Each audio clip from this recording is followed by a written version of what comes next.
Now, I've been on a lot of very bad trains in the past few years, but I have to say, the worst two have both been here in Cambodia. The first one made me actually sick, and this one we'll ride today, well, just look at it. You won't believe when you see all the problems with this Mexican-built railcar, and don't even get me started on the dangerous signalling system of this railway. So stick around to see how this very slow but super scenic 7-hour trip down to the Costa del Cambodia pans out.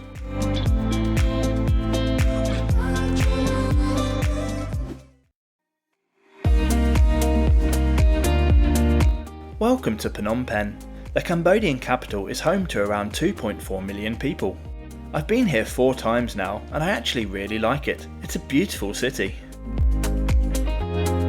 There is loads to see and do, from walking along the promenade, exploring the ancient city centre, taking a sunset boat cruise along the majestic Mekong River, or exploring the stunning royal palace. Hotels are also very cheap, from around $40 per night for a 4-star with pool.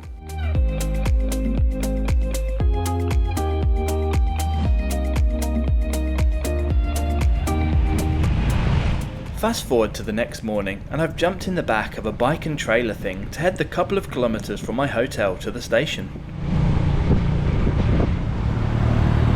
Phnom Penh's main railway terminus is simply called Cambodia if you're searching for it on Google Maps, and I guess it is the centre of the network, albeit with only 2 active lines currently in the country. Outside stands an impressive Buddhist monument on the site of a former temple, surrounded by the skyscrapers of 21st century Phnom Penh. The main station is an impressive building, however nearly all of it has recently been refurbished and reopened as a mobile phone megastore. To access the platforms this early in the morning, you must head down the left side of the building through the side entrance.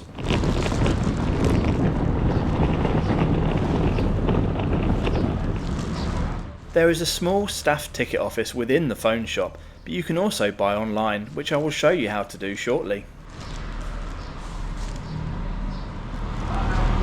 Heading through to the platforms, and on the right is a cafe located in an old carriage, and a few other trains run by the Royal Railway, Cambodia's national operator, including this second-hand ex-Japanese DMU. Our ride for today is this very strange Mexican AS1000 series diesel railcar, which was built in 2018. In theory, these have a maximum speed of 80 km per hour, but we won't get anywhere near that today.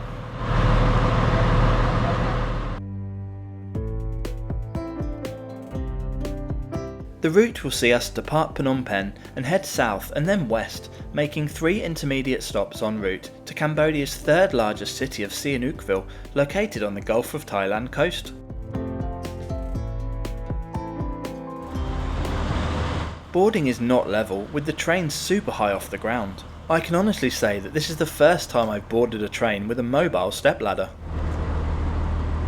Unsurprisingly, there are no accessible facilities at all, either for boarding, seating or toilets. All seats are in a single class and in a 2+2 layout, using what can only be described as bus seats. Luggage can be stored on the overhead racks or in between the gaps of opposing seat backs. The train is air conditioned, at the moment anyway. The ex-Thai DMU in front of us on the same platform is the only other train of the day departing from here, the service to Battambang. Latte in hand, and we depart around 5 minutes late at 7:05 AM. This journey from Phnom Penh to Sihanoukville is scheduled to take 6.5 hours of travel time, even though it only covers a distance of 263 kilometres. Yes, this is definitely not an express service by any stretch of the imagination. Although a reserved seat number was given on my ticket, everyone was just sitting anywhere they liked, so I followed suit. Tickets for the single class of travel cost $10 per seat, with under 4s travelling for free. As with many things in Cambodia, they are actually priced in US dollars too. You can purchase them from the ticket office at the station, but I would advise buying online in advance from Bao Lao. You can select your date and time of travel and see and compare all available prices and travel options, in this case for train and buses. Just enter the name of the passengers, make payment by international credit or debit card, and the confirmation is emailed to you. This is not sponsored, but there is an affiliate link above and in the description below if you want to help out the channel at no extra cost to you. On the way out of Phnom Penh, we passed by the Royal Railway's main depot off to the left hand side. We had a wander along the tracks from the crossing here to have a browse around. After about 15 minutes, the staff asked us to leave, but they were very nice about it. We then make our way down a narrow section of the line which runs right next to many houses and shops. This reminds me of Train Street in Hanoi, or the Market Railway just outside Bangkok, but just not quite as close. The line now splits, with our route to Sihanoukville diverging left and turning south, and the route to Battambang, off to the right here, heading north. Having left suburban Phnom Penh, we're now traversing the rural Cambodian agricultural landscapes. Let's take this moment to check out the seats on board this single car diesel unit. As I alluded to before, they are just bus seats and are quite narrow and don't have a great ergonomic shape. The padding is okay and they have a small recline and adjustable armrests. The legroom is quite tight, especially should someone be sitting opposite you. There are no power sockets or other amenities at all.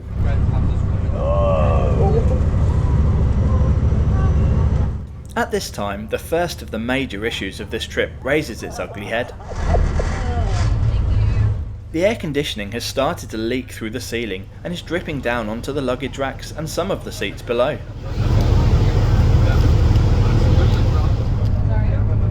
Many passengers then had to move around while the onboard staff tried to dry up the mess, but honestly, they were fighting a losing battle. Okay, now problem 2 is about to come to light. The lack of any proper signalling system on this line. You may notice we are currently on a dual track section and are about to head back onto the predominantly single track line, where we continue for a good 5 minutes. Now I'm facing backwards. Then, all of a sudden, the conductor runs into the cab. We come to an abrupt stop, and after a short conference, the driver switches ends and starts to drive the train back the way we came, until we are back on the dual track section. It turns out that the signalling system for Cambodian railways is, wait for it, a Facebook group chat. The conductor simply reports the train's position in a social media group, and from that they work out who stops where. I really wish I was joking. Oh yeah, and the points have to be changed manually too, which is what this dude is off to do now. And all while this is going on, problem number 1 is still occurring and getting worse. After about 15 minutes stationary, a freight train passes us in the opposite direction, and then we're back on the move again. These trains have a really weird history. As far as I can see, they're the only ones this Mexican company have ever built. 3 of them were originally delivered to run the shuttle from Phnom Penh main station to the airport, and they did this for a few years until the service was halted due to the pandemic. It was never restarted, and the airport shuttle no longer exists, so they now run predominantly on this line.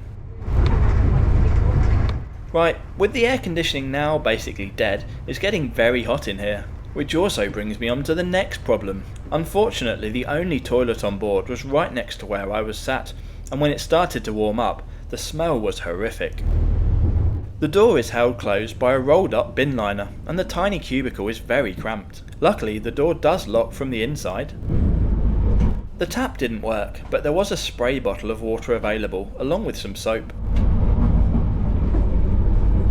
The toilet paper was stocked, but as the mains water was broken, neither the bum gun nor flush worked. Oh, and did I mention the smell?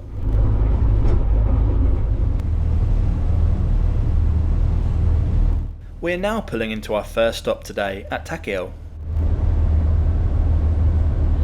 There is a scheduled 10-minute wait here so you can stretch your legs.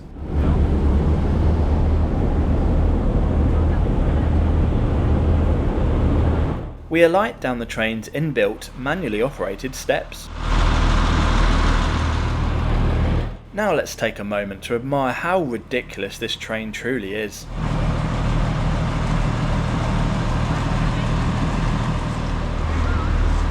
On the platform there are a few vendors selling drinks, snacks and fruit.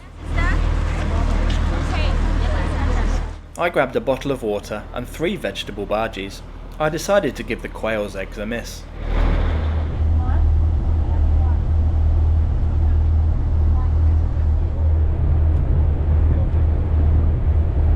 After being on the move for another 5 minutes, the Facebook group chat obviously decided that we needed to give way to an oncoming train, so we came to a rest at this dual track passing place.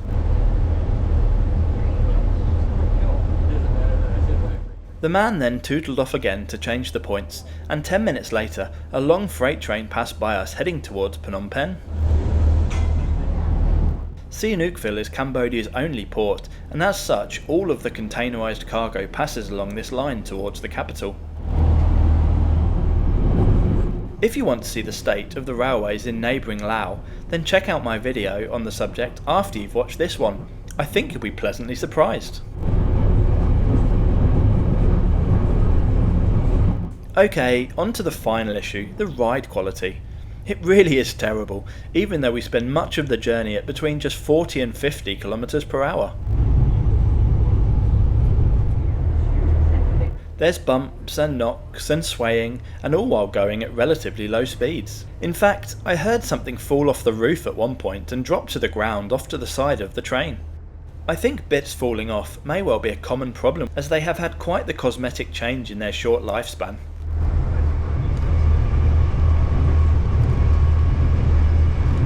But hey, at least the scenery is getting much better, with the best train window views of the trip coming as we approach our next stop.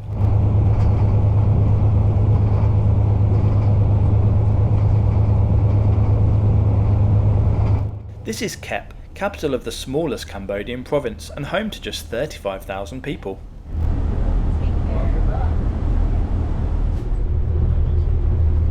We have now turned west, and good news! Whatever fluid was leaking from the air conditioning units has now completely run out, so no more drips.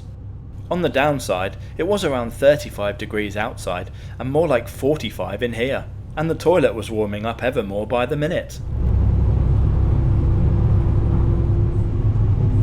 By the way, we are now running around 75 minutes late due to all the problems. You said no problem. The final intermediate stop on today's journey is at Kampot, capital city of the province of the same name, and the final one we'll pass through today.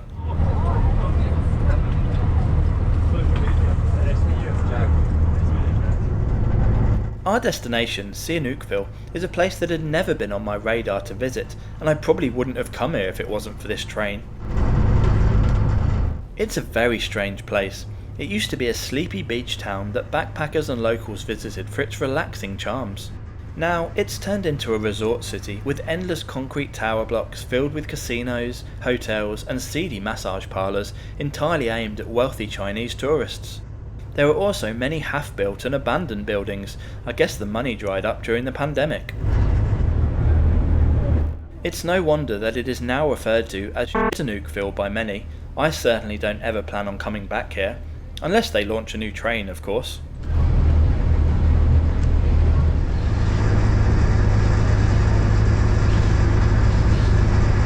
Now, as the journey is about to conclude, let me summarise my experience with the Royal Railway travelling from Phnom Penh to Sihanoukville on this strange Mexican diesel railcar.